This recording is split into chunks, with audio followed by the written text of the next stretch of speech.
Hello, welcome to the Zero Ends channel. Please like and subscribe.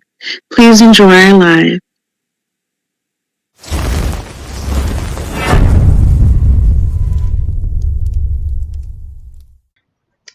All right. Looks like we are now here and live. Welcome again to another chapter of American Negro Slave Revolts. This is chapter 14. I'd like to thank everybody that will be listening to the podcast or a YouTube stream of this reading. We are now winding down to the conclusion of this wonderful book. And for now, it seems to me that one of the things I want people to take out of this lengthy reading of this book is to get a clear idea of the history that's not been really talked about slavery here in America. Rather, the false information or the actual information about it. At the end of the day, if y'all understand and know well that you're never going to understand the full picture of what really going on here in America in regards to slavery is an actuality. And I feel it is really necessary to dispel the myth because people 20, hell, even 40 years down the line won't have a real clue or understand what really is slavery, how people within the African race or black people, Negro people here in America, how they dealt with oppression in a way where, you know, it's come to a point where your only salvation is through other groups of people. And from knowing that, you will not get what we call actual liberation, or even, let's say worse, you will not be fair in the even playing field with other groups of people in this country. And the reason why I say is because you don't really know where you stand in the past, where you are in the present, and where it's going to happen to in the future. I think one of the biggest myths that a lot of youth in the 21st century that come across other groups of people is they just don't know. And it's funny now because we're in an age of technology that racism now is shifted, where it is now in your face now. And it's not because of people that's in political office that makes it happen. It was always here. The problem is a lot of people were not really paying attention to detail. And if you're a younger adult that's now in your 20s or late 20s and you're now getting a real taste of what's going on, the only reason why you get a real taste of that because you've been lied to most of your life. And the only way to really come off the lie is you have to really truly know where you were, where you've been now, and where you're going to be going, and how to deal with your situation now moving forward.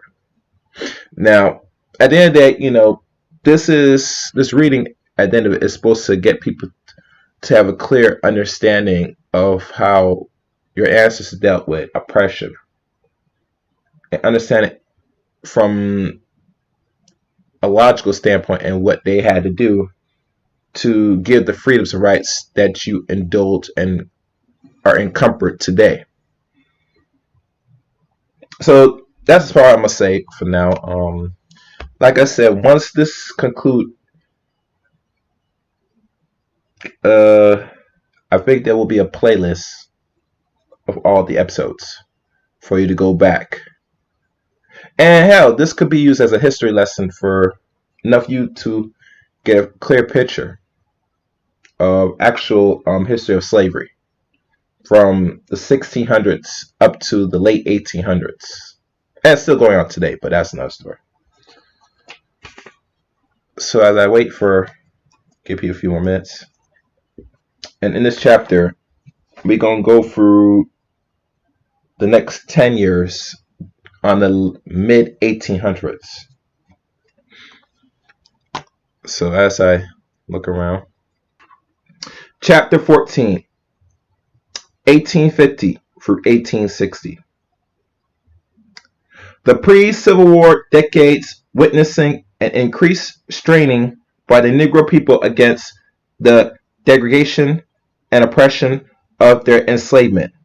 Statements of a general nature supporting this were made in widely scattered regions of the South during the period. Thus, a lady in Berkeley County, North Carolina, observed a spirit of misordinary among her slaves, admitting in April of 1815.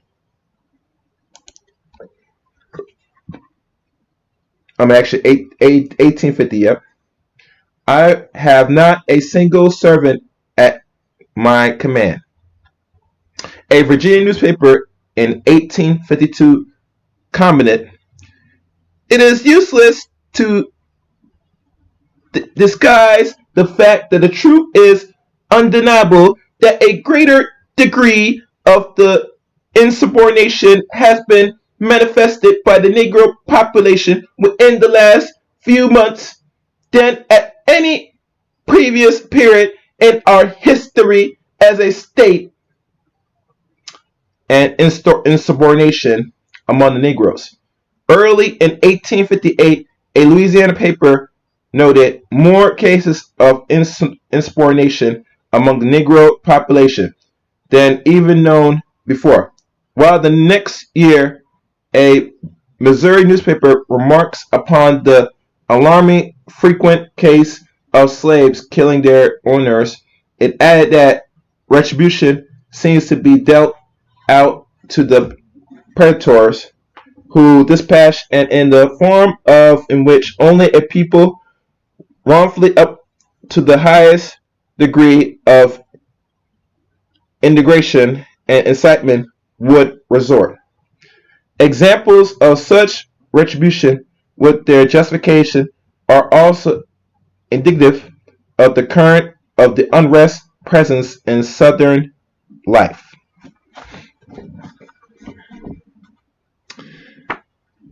The oldest tells of the burning of a slave near Knoxville, Tennessee, for the offense of killing his master, and quotes the editor of a liberal paper as justifying the lynching as a means of absolute necessary self-defense.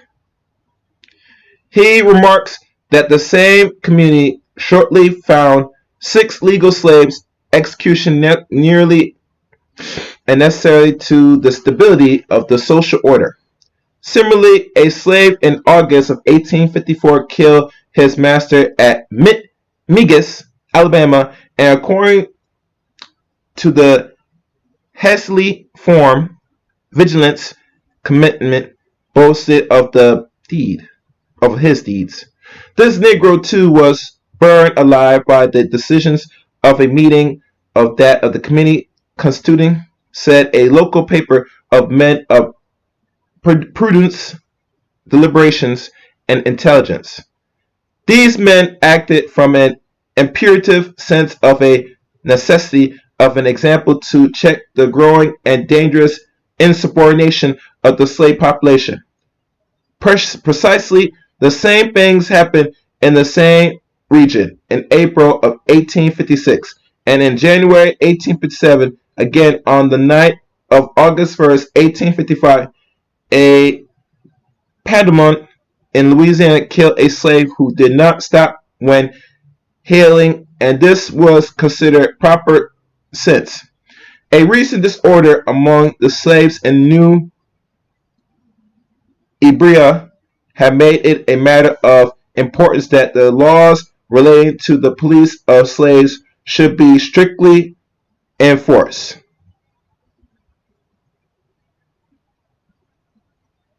Now, I'm gonna pause right here. As y'all notice, and this is common, that leading up to the Civil War, the insubordination of your ancestors, a whole bunch of them, they just straight up start killing their masters. You're not gonna know this in school. You're not gonna hear that.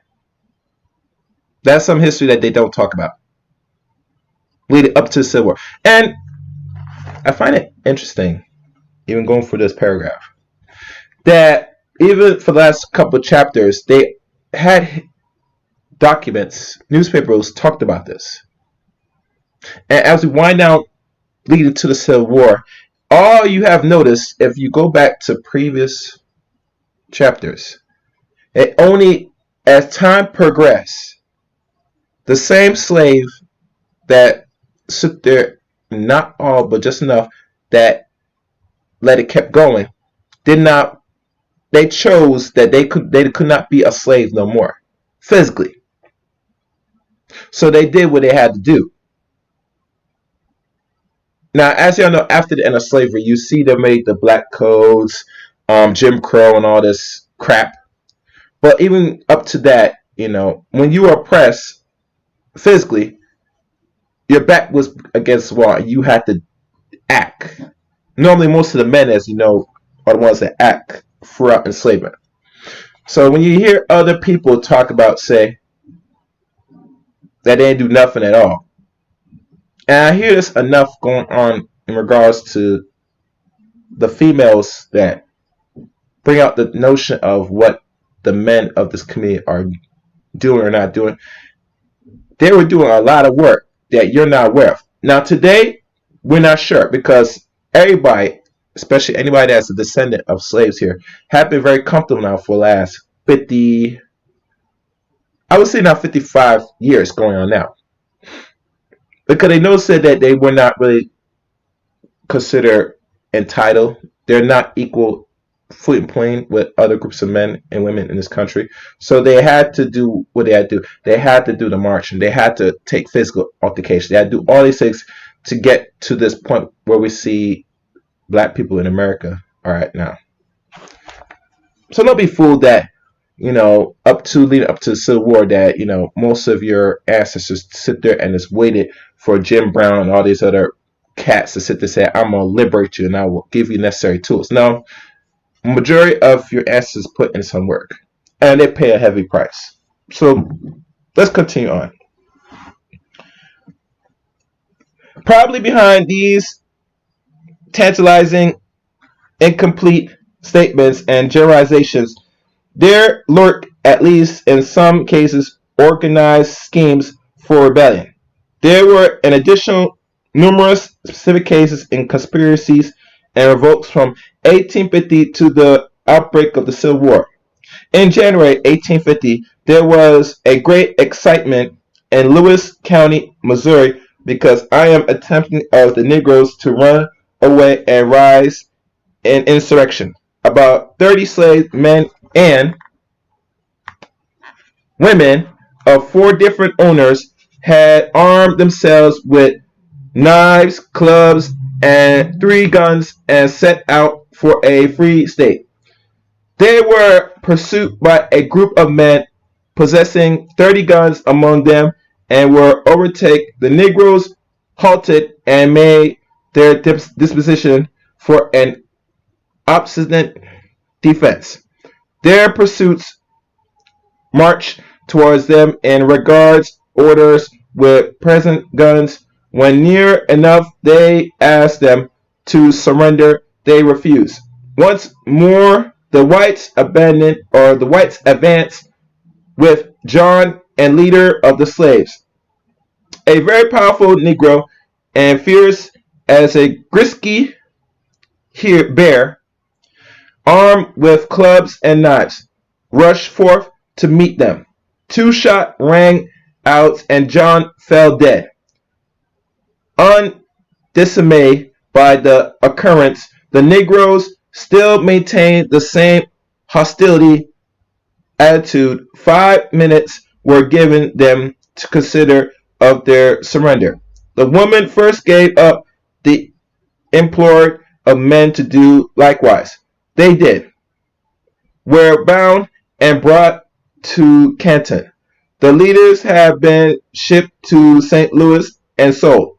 Other slaves have fled at the same time, and it has been asserting that this was intended to be a general insurrection, and to that end it is believed that nearly all the slaves in the county had notice. A Richmond, Virginia newspaper report a few months later discovered of a contemplative servants insurrection in Monroe County and assert that free Negroes were also involved.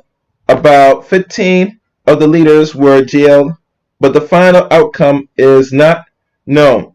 Troubling, perhaps, of a serious nature, plantation slaves near that city manifest a spirit of insubordination, and a few nights since made an attack on the patrol. In September of 1850, several hundred former Florida Maroons fled from their elude in percent Oklahoma to Mexico, and accomplished this by routing a body of Greek Indians sent to oppose them. Mass fight of slaves from Texas at about this time seem to have reached the stage of rebellion.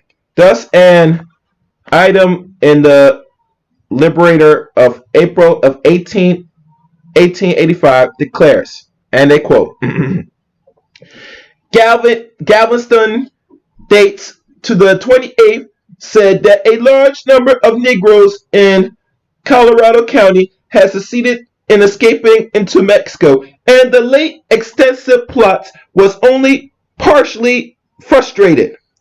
It was later reported that about 1,500 former American slaves were dating the Comanche Indians in Mexico and their fighting, and in the fact that Texan slaveholders in the 15th made several unsuccessful expeditions into Mexico in order to recover fugitive slaves, during which the Texans suffered several casualties. A rumor of servile disturbance brought the arrest of punishment, in what manner was not disclosed, of several Negroes in Pitt County, North Carolina, in September of 1851. During the same year, there occurred two pitched battles resulting in bloodshed and death between Maroons and Whites in Grayson County, Virginia. Evidence of considerable arrests in 1852 in Princess Anne County, Virginia, had already been noted. Georgia White, a free Negro of New Orleans, was asked in June 1853 by a slave named Albert to join in a rebellion. He declared his interest and was brought to a white man, a teacher by the name of Dyson, who had come to Louisiana about a dozen years before from Jamaica. Dyson trusted White as, and let's check, asserted that 100 white men had agreed to aid the Negroes in their bid for freedom and urged him to join. Wright did verbally. He almost immediately betrayed the plot and led the police to Albert. The slave at the time of arrest, June 13th, carried a knife, a sword, a revolver, one bag of bullets, and pounds of powder, 2 boxes of precocious caps, and $86. The patrol was ordered out. The city guard strictly and Dyson, together with 20 slaves, were arrested. According to Albert, about 2,500 slaves were involved, but he named none. In prison, he declared that all his friends had gone down the coast and were fighting like soldiers. If he had shed blood, and the cause he would not have mind the arrest. It was indeed reported that a large number of Negroes had fled from their master and are now mismanaging or missing. But no actual fighting was mentioned. Excitement was great among the coast, however, and the arrest of one white man, a cattle driver, occurred at Bonnet Clare. A freshman, Michael McGill, testified that he had taken Dyson and two slaves carrying what he thought were armed to a swamp from which several Negroes emerged. The Negroes were given the arm and disappeared.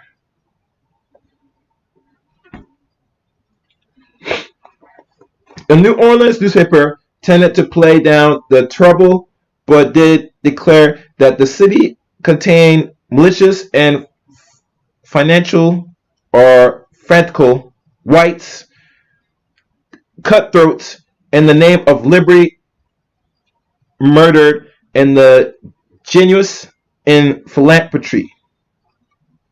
I think that's how to say it. And commended the swift actions of the police while calling for further precaution and restrictions. The last piece of information concerning this is an item telling of an attack by Albert upon the jailer in which he caused the blood to flow. The disposition of the rebel is not known.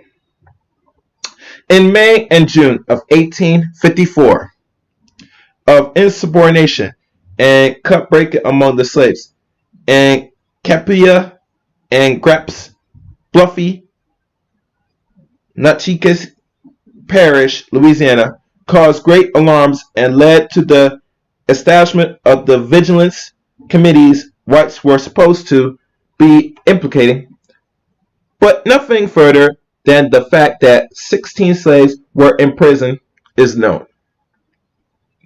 There was considerable fear of slave rebellions during Easter of 1855 in the eastern shores regions of Maryland, particularly in Dorchester County.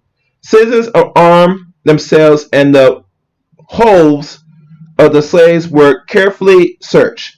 The incident, however, was ridiculed by the press, and just what base exists to explain the extraordinary measurements taken is not clear.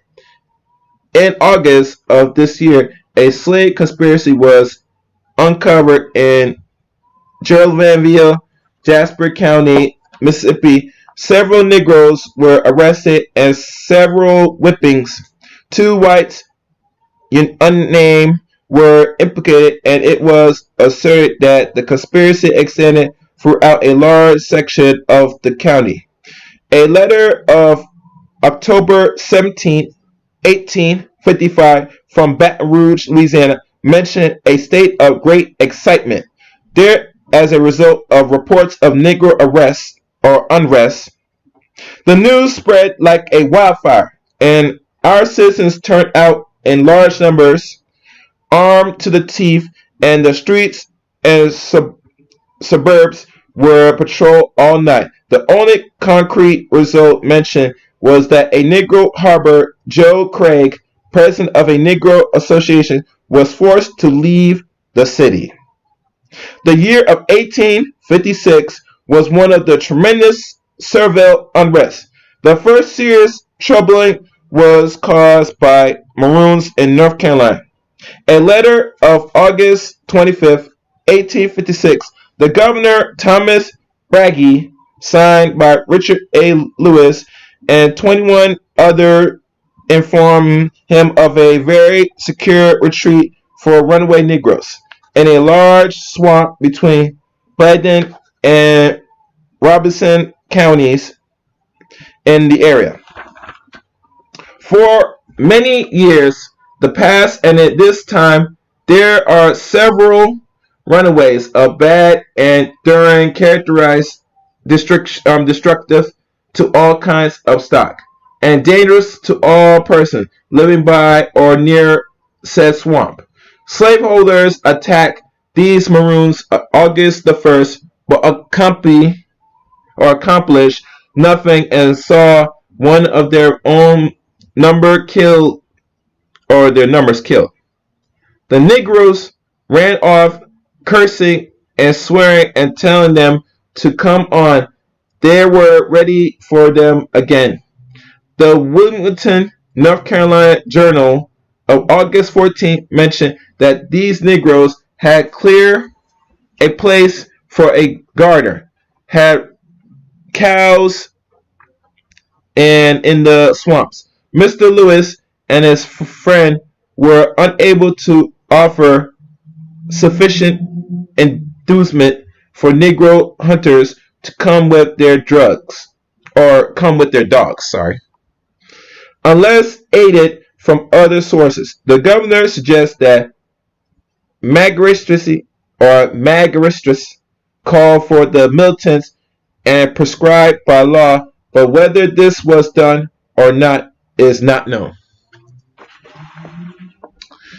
A plot involved over 200 slaves and supposed to mature on September 6, 1856, was discovered in Colorado County, Texas. Shortly before the date, many of the Mexican inhabitants of the region were declared to be implicated, and it was felt that the lower class of the Mexican population are insurrectionary of any country where slaves are held. They were arrested and ordered to leave the county within 5 days and never to return, under the penalties of death, while another white person whose name William Membran certainly indicate non-Mexican descendants was similarly dealt with. It was reported that the arms were in the slave possession. Every one of the approximately 200 slaves arrested was severely whipped. 2 died under the lashing. 3 leaders were hanged in October from 2 counties of Ouachita and unions in Arkansas, and 2 parish unions in Caliburn across the border in Louisiana. The outcome here, however, went entirely unreported. On November 7th, an extensive scheme of Negro insurrections was discovered in Lavaca, De Wate, and Victoria counties in the southeastern part of Texas. A letter from Victoria of the date asserting that a Negro had killed off all the dogs in the neighborhood and were preparing for a general attack. When betrayal came, whites again were involved, one being severely horsewhipped and the other driven out of the country. What became of the slave is not stated. 1 week later, a plot was discussed in St. Mary Parish, Louisiana. It was believed that favorite family servants were the leaders, and the slaves throughout the parish were arrested. In addition, 1 free Negro and 3 white men were jailed. The slaves were lashed and returned to their master, but the fate of the other 4 is obscure. 1 local paper declared that the free Negro and at least 1 of the white men will suffer death for the part taken in the matter. And early in November, troubles were reported from Tennessee. A letter of November the 2nd told of the arrest of 30 slaves and a white man named William in Fayette County at the southwestern tip of states. It was believed that the plot extended to the surrounding counties and states. Confirmations of this soon came. Within 2 weeks, unrest was noticed in Montgomery County in the north central part of the state and across the borders in the Iron foundries of Louisiana, Kentucky. Again, many slaves and one white man were arrested. Shortly thereafter, conspiracies were discovered in Obion at Tennessee, western tip, and a Fulton, Kentucky, as well as in New Madrid and Scott County, Missouri. In December, plots were reported. Occasionally, outbreaks occurred. Slaves and few white allies were arrested, tortured, and banished and executed in virtually every slave state.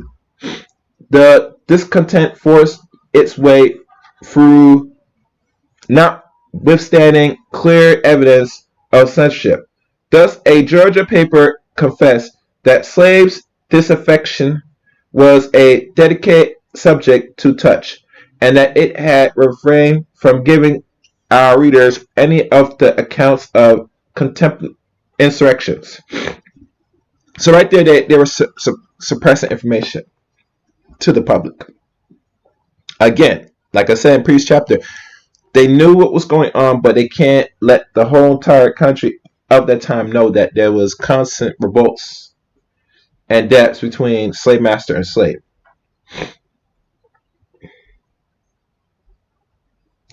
Thus, a Georgia paper confessed that slave disaffection was a delicate subject to touch, and that it had refrained from giving our readers any of the accounts of the contempt insurrections, which I read already. The Washington correspondent of the New York Weekly Tribune wrote on December 20th that the insurrectionary movements in Tennessee obtained more headways than as known to the public. Important facts being suppressed in order to check the spread of the contingency and preventing the true conditions of affairs from being understood elsewhere. Next week, the same correspondent stated that he had reliable information of serious troubles in New Orleans, leading to the hanging of 20 slaves, but the newspaper carefully refrained from any mention of the fact. Indeed, the New Orleans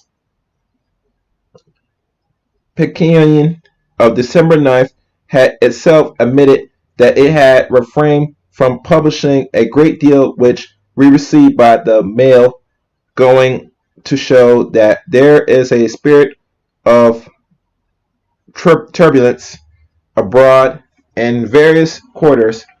On December 23rd, it said that the same thing about this very dedicated subject, but added that there had been unheard of plots for rebellion during the Christmas holidays in Kentucky, Arkansas, and Tennessee, as well as Mississippi, Louisiana, and Texas, and that recent events along the Cumberland rivers in Kentucky and Tennessee, and the more recent affairs of Mississippi approaching very nearly to position insurrections. To this, many by adding Maryland, Alabama, Virginia, North Carolina, South Carolina, Georgia, and Florida. Features of the conspiracies are worth particular notice. Arms were found in the possession of slaves in Tennessee, Kentucky, Texas. Preparation for blowing up bridges were uncovered. Attacks upon iron mills in Kentucky were started from defeating, and in the town of Hopkinsville of that state, telegraph poles were cut. At least 3 whites were killed by slave attacks in that same state. The dates for the execution of the 4 slaves in Dover, Tennessee was pushed ahead for fear of attempt at rescuing. Anybody of 150 men was required to break up a group of about the same number of slaves marching to Dover for that very purpose. Free Negroes were directly implicated as well as slaves in Kentucky. In one city on which Cadiz Salmon Young, a free Negro preacher, was hanged. They were a class driven out of several cities as Paragot, Kentucky, Murfreesboro, Tennessee, and Montgomery, Alabama. Whites too were often declared to be involved. The Galveston, Texas News of December 27 report the frustration of a plot of Houston County and state arms and ammunition were discovered in several portions of the county, given to them no doubt by white men who are now living among us and which or whom are constantly inciting our slaves to deeds of violence and bloodshed. Two were forced to flee from Charles County, Maryland. One was arrested in Obedience, Tennessee, and one was hanging and another whipped in Chaz, Kentucky. The Reverend Thomas Dogan received 500 lashes in Waxahachie, Texas, and Mr. Hurd is reported to have suffered the almost incredible numbers of 1,000 strokes in Arkansas. Woo! Wow. And while in Lavica County, Texas, a white man, Davidson, alleged from Ohio, was threatened to 100 blows, all of complexity in slave conspiracies. Damn. And there's a subsection at the end of this part of this page, which you could read for yourself. Okay. A letter passes along by whites as well as slaves found December 24th, 1856, on a slave employee of the Richmond and York Railroad in Virginia. It is especially interesting because of the light and froze on white corporations and because it demonstrates to a desire on the part of the Negroes for something more than bare body freedom. It reads, and this is what it reads. My dear friends, you must certainly remember what I told you. You must come up to the contract as we had carried things thus far. Meet at the place where we said, and don't let any white man know anything about it, unless he is trustworthy. The articles are all right, and the country is our certain. Bring all your friends. Tell them if they want freedom to come. Don't let it leak out. If you should get in any difficulties, send me word immediately to afford protection. Meet at the crossings and prepare for Sunday night for the neighborhood. P.S. Don't let anybody see this. This is by Freeland, your old friend, WB. The next 2 years were comparatively quiet. In March of 1857, there occurs a fight between outlaw fugitives and slaveholders. In the vicinity of Bonvita or Bovina, Mississippi, the report's result was the capture of 3 men and 1 to have transpired. Similar, there were reports of some mischief among slaves in Texas in 1857, but details are lacking. A new item dated Chicago, February 5th, 1858, refers to a fearful insurrection in Arkansas, said to have been incited by 2 white men. According to the story, for which be note, no further substantiation has been founded. 23 white and 7 slaves were killed in fierce fighting, and 18 Negro leaders were arrested. In August of 1858, about 25 slaves on the plantation on an ex-first lady of the land, Mrs. James K. Polk, near Coffeeville, Mississippi, decided that would no longer submit to whipping, and because unmanageable, the overseer obtained assistance from his neighbors, but the slaves, armed with axes, hatchets, clubs, skittets, skit is like a long, thick sword, mind you, and stones, barricade themselves, bid defiance to the overseer and his friend, and swore they would die to a man before one of their party should be whipped.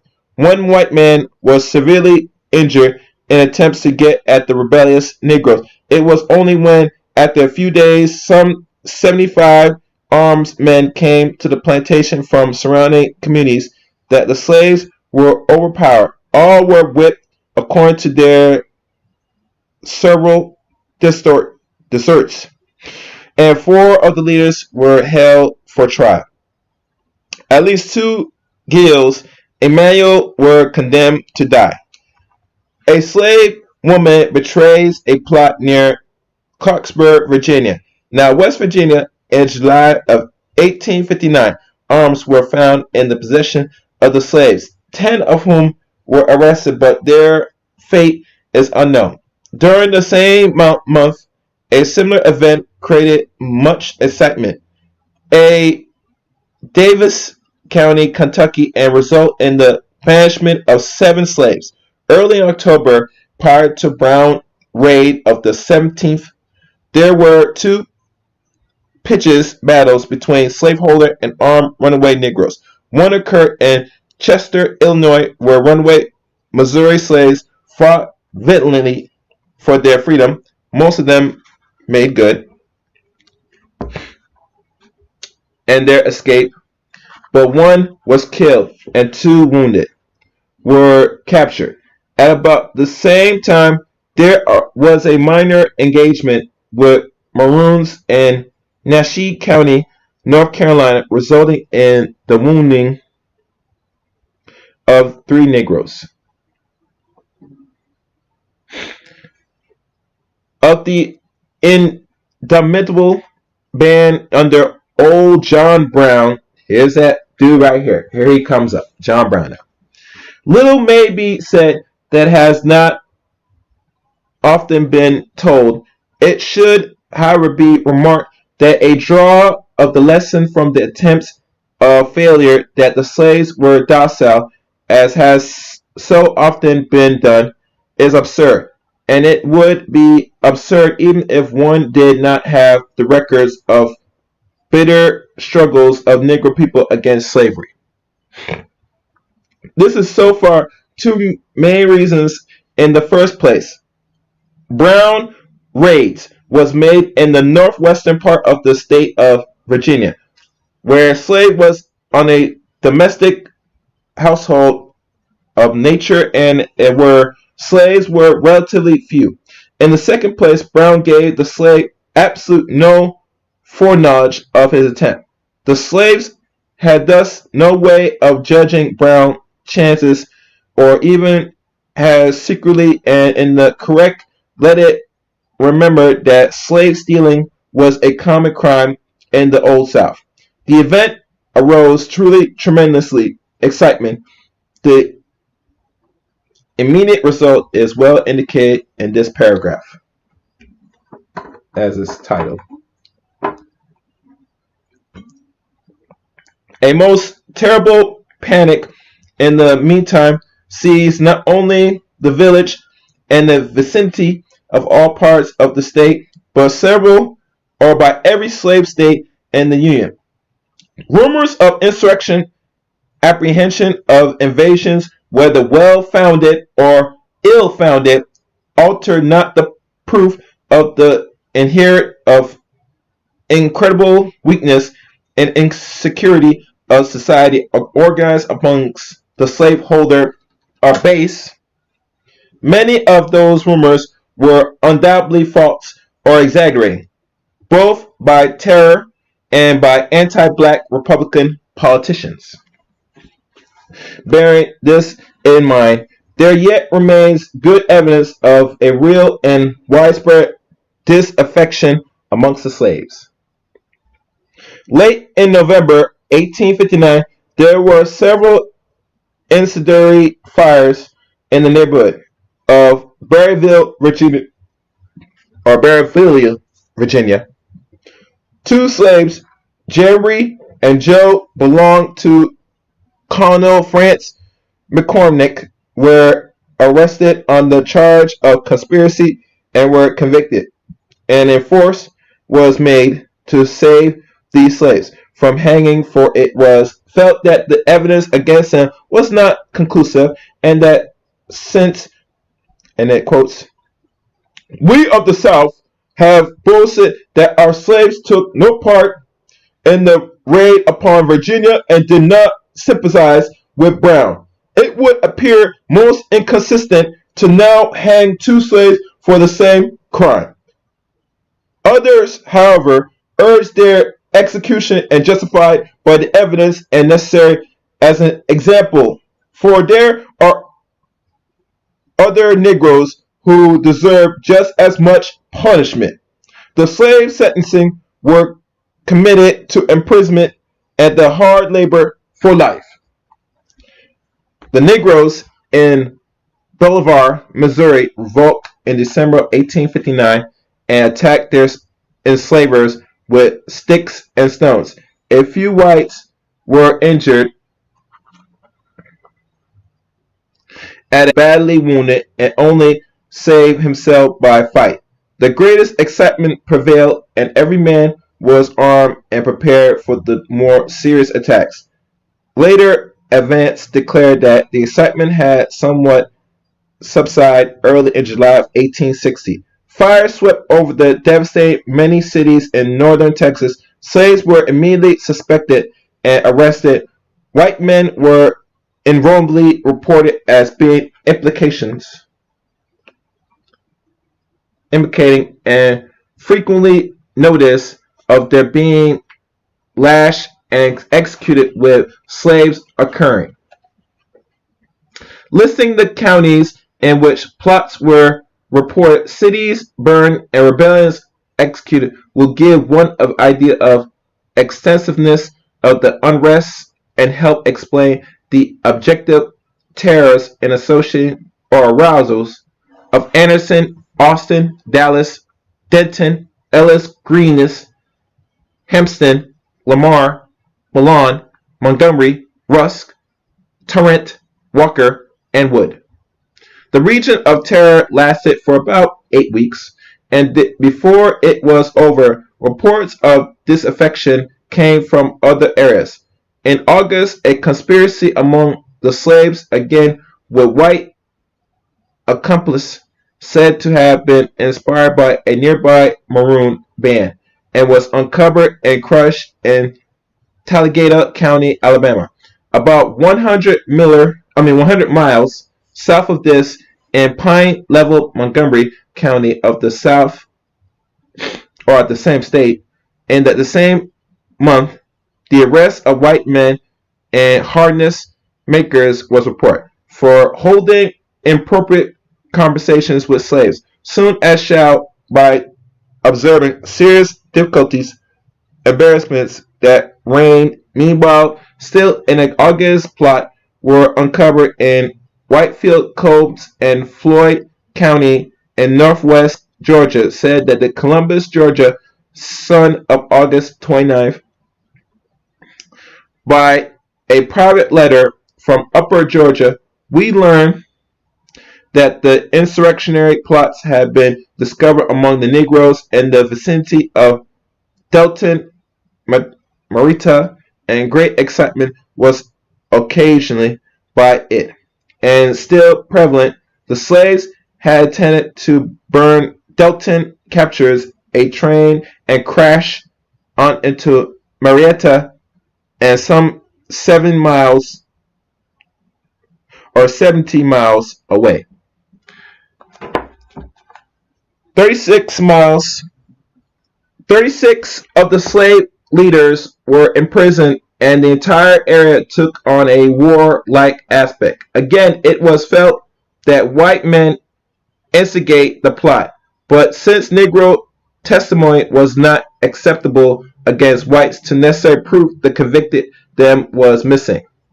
Another Georgia paper the same month, Augusta Dispatch, while admitting we dislike the allude to the evidence of the insurrectionary tendencies of things, nevertheless did Dejan a barrel mention the recent discovery of a plot amongst the slaves of Floyd County about 40 miles northwest of Marietta. A slave girl portrays a conspiracy the next month in Winston County, Mississippi. Approximately 35 slaves were arrested, and once again it was asserted that whites were involved. At least one slave was hanged, and well as one white man describes as a abolitionist named Harrington, G. Harrington, I like short words. Somewhat later, another plot was uncovered in the same state near Aberdeen, which was to have mature of the day of Abraham Lincoln inauguration. Those involved were all captured and flogged severely, and the leaders so severely that it was thought they would die. Late in October, a plot first formed in July was disclosed among the slaves of Norfolk and Princess Arm County, Virginia, and Currituck County, North Carolina. Jack and Denson, slave of a Mr. David Corpine of Princess Anne, were among the leaders, others of whom were named Jonas Andrews, William Leicester, and Daniel. These men planned to start a fight for freedom with their spade axes and grubbing bows, and it was understood, according to a slave witnessing, that white folks were to come in there to help us. But in no way could the slaves be influenced to name their allies. The Norfolk Augusta did, however, report that white men named Flynn was killed and a free Negro named Dick Smith had been seriously injured for complicity in this affair. The slave leaders were banished from the state. At the same time, there was tremendous excitement in the neighborhood of Plymouth, Washington County, North Carolina. Quite a few slaves were arrested, and it was asserted that the conspiracy called for 300 slaves to set out one night and march towards Plymouth under the destroy all they might encounter on the road, set fire to the town, kill all the inhabitants that might oppose them, seize that their money. There might be also what ammunition and weapons they might acquire, then take possession of some vessels as they require for their purpose, and go in then where they might think properly. The leader of the Negro was a man belonging to a Mr. Baker of Norfolk. Some person, but few, however, thought those charges should have been hung without judge or jury. Some of the country people were said to have been so much excited and alarmed as to avoid themselves as ready to slaughter the Negroes indiscriminately. The timidity and existence among the whites in the southern county is almost inconceivable. I have evidence sufficient to satisfy me of the correctness of your remarks that in case of a panic of a subject of insurrectionary designs, the Negroes are in much more danger from the non-slave holding whites than the whites are from the Negroes. Crawford and Harrison County, Georgia, were the locales of plotting in November. In both places, whites were involved. In Crawford, a white man described as a northern tinsmith was executed, while the white implicated that Habershon County was given 5 hours to leave. The number of slaves concerning in these events is not known, and according to the local press, the rebels were merely severely whipped, none being hanged. December found the trouble back again in the hearts of Alabama, in Pine, Lavelle, Antigua, Parville, Hansville. A resident of the area declared it involves many hundred Negroes, and that the instigators of the insurrection were found to be the low-down or poor whites. Let's read that again. Some people can hear that.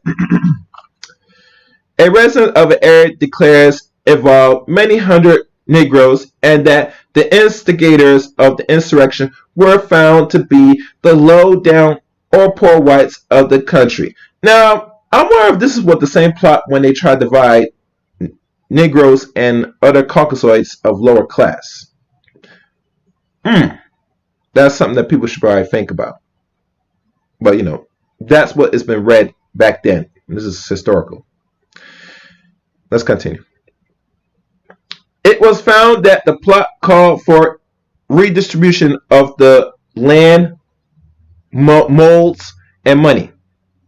The Montgomery, Alabama advisement of December 13th asserts, and it quotes, and it says, "We have found out a deep laid plan amongst the Negroes of our neighborhood, and from what we can find out from our Negroes, it is generally all over the country. We hear some sterling facts. They had gone far enough in the plot to divide our estate, molds, lands, and household furniture. The crops of material in this particular conspiracy number at least 25 Negroes and 4 whites. The names of both 2 of the later are known, namely Rollo and Wilson. According to James R. Gilmore, a wealthy merchant and under the name of Edmund Curl, as well known published of mild emancipationist views, there exists of December of 1860 within South Carolina a far-flung secret organization of slaves dedicated to the objective of freedom. In Gilmore word, there exists among the blacks a secret and widespread of organization of a Masonic character, having its grips, passwords, and oaths. It had various grades of leaders who are contempt and heirless men, and the ultimate objective is freedom, and that's in bold words. Gilmore warned one such leader, Sipo, that such an organization meant mischief. No, said the Negro, it meant only rights and justice. The slaves saw the impending war between the states and sang, and I'm going to sing this the best I can, mind you, bear with me. American Negro slave revolts. And when that day come to pass, we'll all and dare to see, so shut your mouth is closed as death, and all you niggas hold your breaths and do the white folks brown. And that's a song. Weird song, but song nonetheless. Or is more sober prose. Scipio told Mr. Gilmore that the South would be defeated, 'cause you see they fight with only one hand. When they fight they North with the right hand, they hove to hold the nigger with the left. His parting words were plead that Gilmore let the North know that the Negroes were panting for freedom and that the poor whites too were unhappy victims of the same exploiting system. And that concludes chapter 14, 1850 to 1860. During the end of this chapter, they kind of show separation between the poor whites and the slave Negroes. And there looks like there are some evidence that talks about them band together for the same cause. But as we know throughout the history, even leading up to the last and final chapter, chapter 15, which will deal with Civil War, it will conclude how the Civil War played out through this particular book, American Negro Slave Revolts. Overall, as y'all know, as a slave during that time, never was easy. And a lot of your ancestors paid a heavy price. They lost their lives. They lost some of their families too, just to gain what was rightfully theirs. So that you never forget that. So, in conclusion, and leading up to the final chapter, we're gonna know how all this concludes to wrap up the whole entire book. So, thank y'all for listening. Tune in for the next and final chapter of American Negro Slave Revolts. Until next time, take care.